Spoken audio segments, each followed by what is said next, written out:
If you're looking for behind-the-scenes action and exclusive interviews, then you've come to the right place. Check out what's coming up in this episode.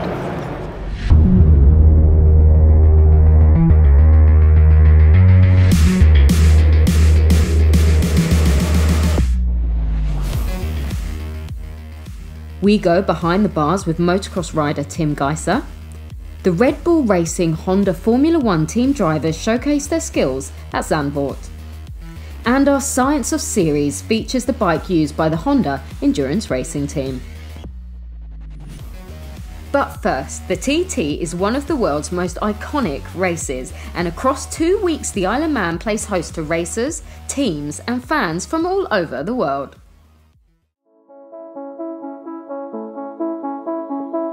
Welcome to the Isle of Man TT Racers 2019. It's time to go racing.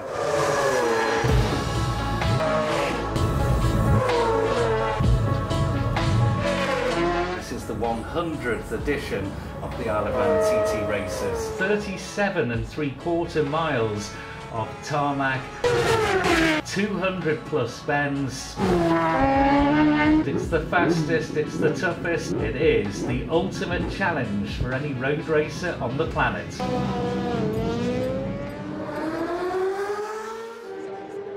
There's nothing like it in the world. You go to Silverstone and watch a MotoGP and you've got to take your binoculars to see who's on the track. Like, you can't get anywhere near the track and see the people, and you definitely can't get in the pits and do this with the riders. It's that's what brings people back. Isle of Man TT Radio. It is, of course, 2 weeks of the year where the Isle of Man truly comes alive. 40,000 visitors, it's estimated, come here from every corner of the world as they're attracted here to the little island in the middle of the Irish Sea. I've been coming 31 times within the last 32 years. 10 times in total, but I haven't been for 42 years. It's my first time in 42 years. Anyone who likes bikes, one time in your life at least, you've got to come here. We're all big bike fans. It's not like MotoGP or track racing. You know, here you've got trees and obstacles that you can hit, whereas on a track you can put it down and sit on top of the bike and slide your way out if you have to, you know. You're living on the edge completely here. I keep telling myself every time I do a lap, I'll count how many times we get full airborne in one lap. And I sort of lose count at 17 every time. It's probably more than that. I believe it's the ultimate proving ground for road bikes. We basically take a bike out of the showroom Joe Blogs can buy off the street, and we turn it into a race bike, and it's privately funded. A private team can buy a bike, and if you've got the right rider, they can win. This bike, my super bike's probably about 80 grand to 100 grand's worth. If you've got that budget and a good rider, you can win races. Connor Cummins, the Ramsey Rocket as he's nicknamed, or Conrod, the Mill & Co by Paget's Motorcycles, Honda rider, local hero of course. Wouldn't the roof lift off the place if he was to win a first TT here on his homeland? It's easier to learn the track, obviously, because it's more accessible. It's on my doorstep. I can walk out my front door and just go around it. And that's exactly what I did when I was learning the course as a newcomer. I did a lap every day, going to work, and I finished the lap on the way home. That's when it was probably an advantage. But when you do it for a certain amount of years, and we're at the front of the field, it doesn't make any difference, because we're all on the same level really. So it's not an advantage. The TT is a good example of fusing tradition and history with the 21st century. Right now, the clean emissions race we have, TT0, is pulling a small number of teams in with prototypes. The name Mugen means unlimited, so where you see our brand Mugen Power, we're actually saying unlimited power. The Shinden translate says God of electricity. The difference between a petrol engine bike is mainly the instant power. If you released all the power to us, you'd just spin it in a circle. We deal with the excess torque at the beginning by pre-programming and launch control through the laptops.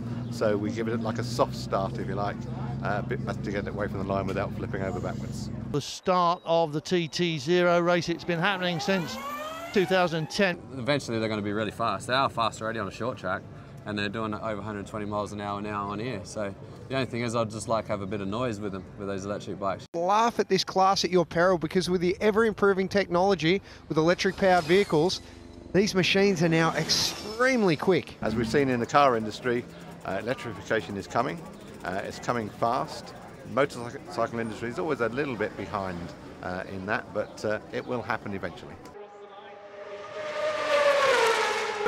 Attention paddock, can we have all remaining bikes please to the start line? Thank you. At start position number 27 is bike number 64, and it is Forrest Dunn, and he's on his own bike, his own racing team on Honda machinery. He's not too far off that seeded top 20 with all the big boys riding for the factory teams, the professional riders. So the Cornwall rider really has done really well as a privateer. Sharing the grid with the best in the world, it's pretty cool, but you know, I'm here for me. I'm not here to race against them. I'd definitely say we're an underdog here. We've come a long way since the first TT. I didn't even qualify for the first Superbike race at my first TT. Obviously we're a small outfit and they're big outfits, and there's a big difference. You know, they might have 2 guys per bike, whereas we're spread a bit thin on the ground, but until I can afford to pay wages, that's going to be the way it is.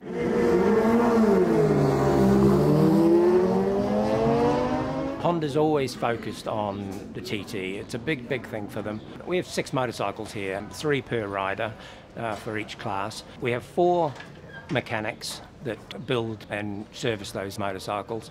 Plus we have 2 suspension engineers, and we have electronics engineer. Over the course of a week we'll use 2 engines. We probably go through 50 tyres. You know, when it comes to spares, support and what have you, we can probably build 3 bikes again if need be. I mean, we are talking, you know, hundreds of thousands of pounds to put this one package together. Do a bit of everything for work, work on oil rigs, do a bit of building work, just a bit of anything really. I'd probably budget about anywhere between £3,000 and £5,000 to come to the TT. The cost of the bikes for somebody at my level, I'd say you'd be talking between sort of £10,000 and £20,000 just for the bike. Then your tyres are they're about £300 a set. You know, it is a massive cost, and at the moment, without my sponsor, there's no way I'd be doing it. The 3-lap Super Stock TT is ready to go. Carl Cummins first away. You see Davo Johnson on the CBR1000 Honda. The Honda just handles like a dream. Thanks guys, cheers boys. Davo Johnson going very strongly indeed. Davo is moving up through the field. He's on for a result here. Davo Johnson takes his first ever TT podium without doubt. A career highlight for the popular Aussie rider. More of this now. This is it. If they stop congratulating you, it usually means you're an arsehole or you've had too many podiums.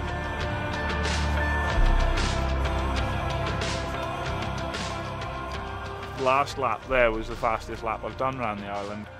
You can't beat it when you get a great lap. You know, stringing X amount of corners together and getting it right is a proper buzz. Like, and that's, I think, you know, that's probably why I do it, I guess. Happy to see me, I think. Another 20 seconds a lap and we'll be doing all right, I think. We'll be chasing the big dog then. It's a mega competitive field here at the TT this year. It's so strong, and you know, to get on the podium, I'm really happy. I would like to ride for a team. If you get a big sponsor on board or you start riding for a team, it makes life easier, doesn't it? It makes it easier to do what you enjoy. I might not get the big fish. I might have to just keep pushing and doing the best we can.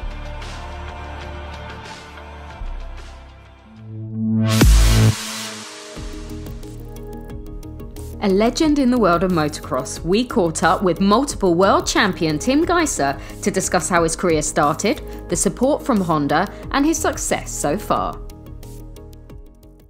We're witnessing the dawn of a new era for world motocross as former junior and MX2 world champion 19-year-old Slovenian Tim Gajser is on his way to creating history. He'll be the youngest rider ever to win the MXGP title and the first to win back-to-back MX2 and MXGP World crowns.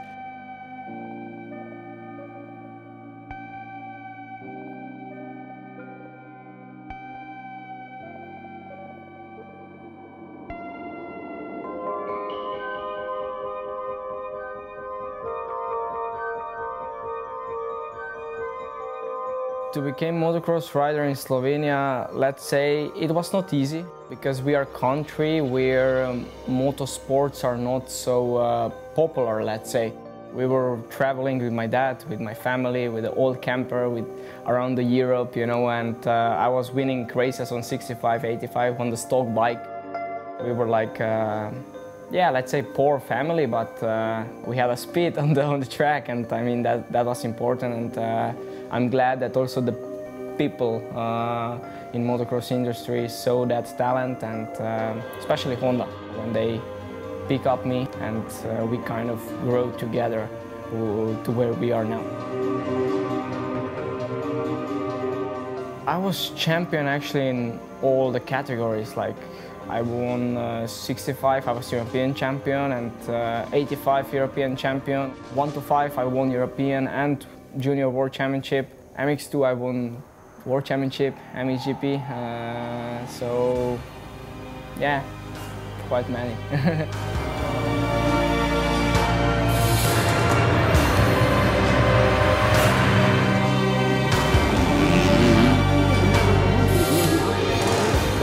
To be a two-time world champion, it means a lot. That was the dreams when I was a child. I worked really hard for these dreams, and you know, it's just unbelievable to reach this success, and yeah, I'm so thankful. Team is watching. This is my life. It doesn't come through the night, you know.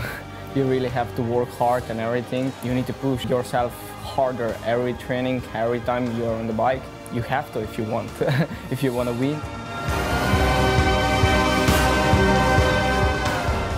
HRC, it's like a second family to me. That gives you that trust, and you know that the bike and everything is in the good hands. You can just go out there and do your work.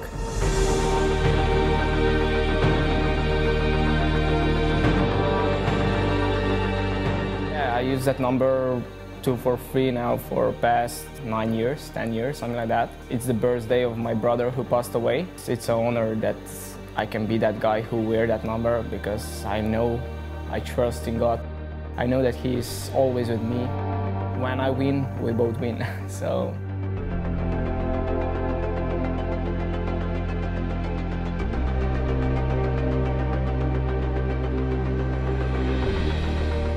You know, in the past, I was not happy. I really started to enjoy again going on the races. Past 2 years with the injuries, with the races, we were there, we were on the podium, but like still we were like far behind Jeffrey and Tony. You know, mentally I was struggling and everything. Now I'm feeling good, I'm feeling comfortable on the bike, also happy. I mean, that's important. And I mean, that's the key to success. If you're not having fun, you're not going fast. So if you're having fun and enjoying what you love to do, and then you can go fast.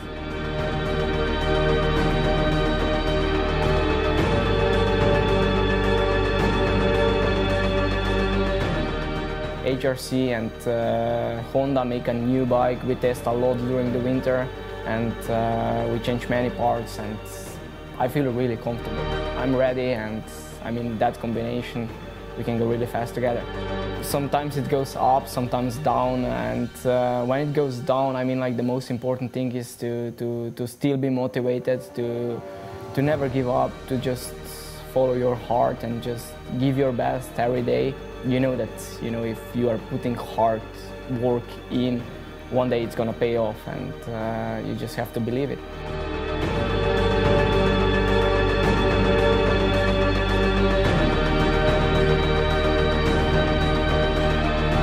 It's definitely hard, but we love that. We love this sport, and I'm always ready to do everything to be there on the top.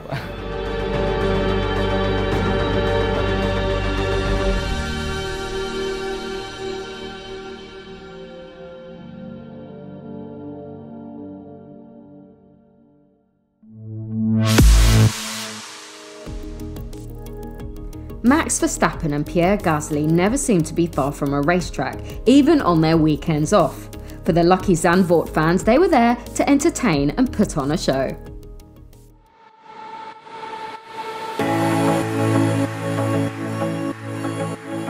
I think what is very special is that you are very close to your fans and they can actually really see you, and you're signing a lot of things for them. And normally for us on a racing weekend we are very restricted in what we can do.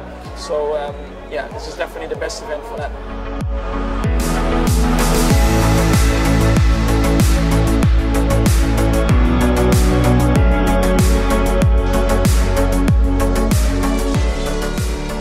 Super impressed with the number of people around the track. Really cool to drive the F1 car on this track in Zandvoort. So I think I came here only 2012 with the Formula Renault 2 liters, but this is a completely new track when you take a Formula 1 car here. Super narrow, really high-speed corners, so I really enjoy it. Yeah, it's been crazy. I think every year we have been growing together, and it's amazing to see so many Dutch fans coming to this event. Yeah, just massive thanks for all the people who came today.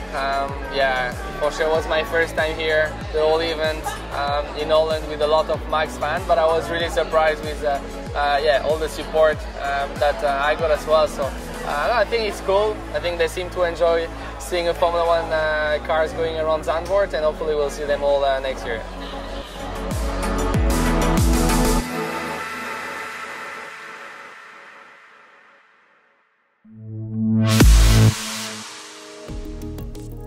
If you've been watching the Honda Endurance Racing team in action, then get the technical lowdown on the Honda CBR1000RR Fireblade.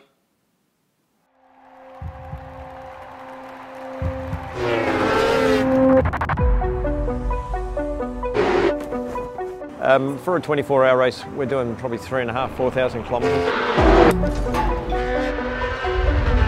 Something like British Superbikes or World Superbikes, we're basically doing in one race what they would do in half a season.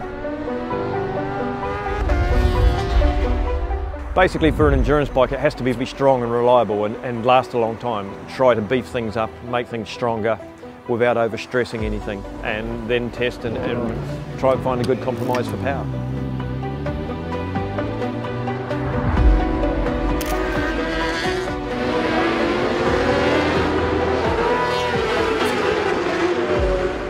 Obviously we have 3 riders. Anything we do is a compromise. So normally we start with a base setting. We'll have the 3 riders go out there and ride it, and we'll listen to all of their comments before we make a change so that we understand what each rider is saying for the same setting.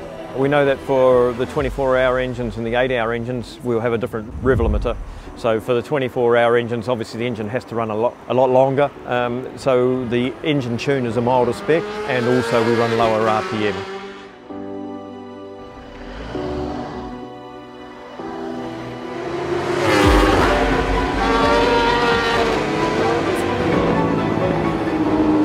The biggest difference from, say, your road Fireblade would be a bigger fuel tank, because we need to try and get to the hour on the fuel. We can run 24-litre tank. That tank has quick fillers in it so that we can put the gas in around about 4 seconds. So the tank's completely redesigned, and it's got all ducting inside and things like that to channel the fuel into the tank and get the air out as quick as possible.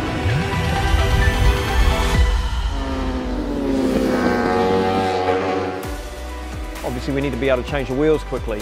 All the bottom of the forks are modified, and the stands made for them are designed to assist you in changing, say, the front wheel. The forks automatically angle outwards, spin outwards, taking the calipers away from the rim. Thought gone into that process of making that how it works, and to try and make it as quick as possible.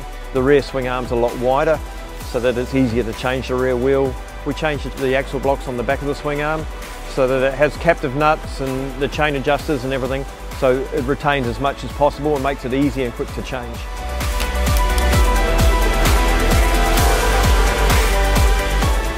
The Fireblade's a great all-rounder. We're basically sharpening the knife.